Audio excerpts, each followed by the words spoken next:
El puc molt bé. Bueno, doncs sí. A veure. Bé, doncs jo vaig venir aquí a Ripollet perquè vivia a Sabadell. Feia 17 anys que vivia a Sabadell. Allí vaig conèixer el meu marit i ell feia 12 anys que vivia aquí a Ripollet, que treballava aquí, i bueno, vam venir a viure aquí. I jo em trobava molt sola. I llavors, esclar, pues, anava a treballar. Jo treballava a l'Hospital Taulí, no, a la Mútua Sabadellense treballava.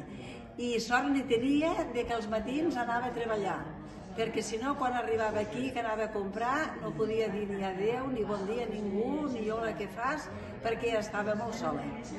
Però després ja m'hi vaig anar acostumant, vaig trobant gent que eren també de Lleida, i llavors que parlen i d'això. I en fi, no sé, hi vaig tenir els fills i aquí m'hi sento molt bé. Anem? Bravo. Bravo.